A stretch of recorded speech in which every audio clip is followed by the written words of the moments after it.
আসসালামু আলাইকুম। সাগর ভাই কেমন আছেন? ওয়ালাইকুম আসসালাম, আলহামদুলিল্লাহ ভালো আছি। আমাদের সাগর ভাইয়ের ব্রাহ্মণবাড়িয়া ভিআইসি গ্লোবাল RL2556 আমাদের মাধ্যমে ভিসা হয়েছে। তো ভাইয়ের থেকে কিছু কথা শুনবো, ভাই বলেন। না, সবকিছু ঠিকঠাক আছে, যদিও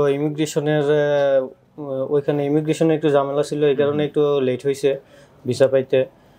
আশা করি এখন থেকে আর কারো লেট হইব না। ইমিগ্রেশনের ঝামেলা এখন শেষ, এখন থেকে সব দ্রুতই পাচ্ছে। আগে স্টিকার ভিসা ছিল, দেখলাম যে আপনাদের মাঝে একজন 1 মাস কয়েকদিনে 12 দিনে ভিসা পেয়েছে। হতে পারে আমাদের সময় একটু ঝামেলা ছিল আর কি। হ্যাঁ হ্যাঁ, স্টিকারের ঝামেলা ছিল, এখন আর স্টিকার নেই। এখন আর স্টিকার ভিসা নেই, এই ভিসার নিয়ম করছে, এই কারণে একটু লেট হয়েছিল আর কি।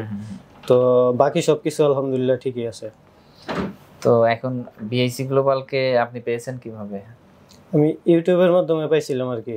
আচ্ছা, আগেও একবার বিদেশ গেছিলাম দালালের মাধ্যমে, ওইখানে ঢোকা গাইছি।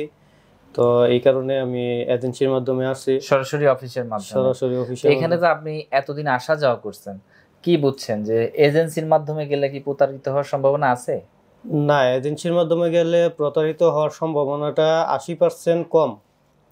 রাইট, 80%। যদি আপনি ভালো এজেন্সিতে যান তখন 100%, কিন্তু এজেন্সিতে গেলে একটা জিনিস করতে পারবেন, যদি সঠিক রিক্রুটিং এজেন্সি হয়ে থাকে, তাদের RL থেকে থাকে, তাদেরকে আপনারা টাকা জমা দিলে তারা মানি রিসিট দিবে, অথবা ব্যাংকের স্লিপ থাকবে। আপনি টাকা ব্যাংকে দিয়েছেন না প্রথম টাকাটা? আমি সব টাকাই ব্যাংকে দিছি। হ্যাঁ, তো তাহলে ওই রিসিট দিয়ে যদি সেই এজেন্সি আপনার সাথে ফল্ট করে, আপনি কিন্তু মামলা করতে পারবেন। হ্যাঁ, আর যদি অফিস ছাড়া দেন কোথাও, তাহলে তো কিছুই করার সুযোগ নেই। দালালের মাধ্যমে গেলে আপনার দেখা গেছে যে প্রায় 2 লক্ষ টাকাও বেশি লাগতে পারে, একই ভিসা 2 লক্ষ টাকাও বেশি লাগতে পারে।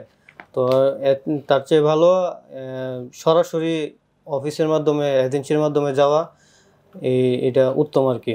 আচ্ছা আচ্ছা, তো ভাইজান এখন ফ্লাইট তো আগামীকাল আপনার?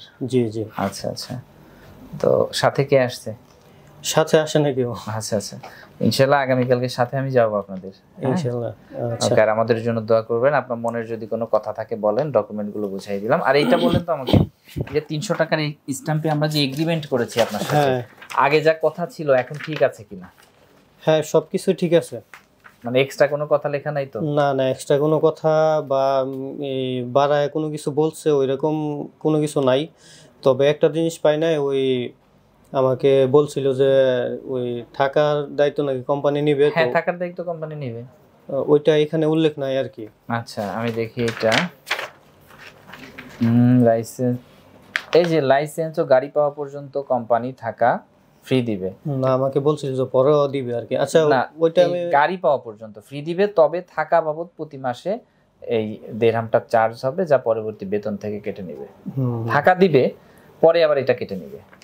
ঠিক আছে, দেখেন এটা এখানে আছে, ঠিক আছে না? আমাকে ওইভাবে বলছিল তো। আচ্ছা আচ্ছা, আমিও পরে হয়তো জানি নাই, তারপরে আমি করছি আর কি, এটা মাইনা নিছি যে এই সমস্যা নাই, এটাতে ভালো ইনকামও ভালো, কাজও ভালো, তো সমস্যা নাই। যদি থাকা নিজের উপরও হয় তাতেও সমস্যা নাই।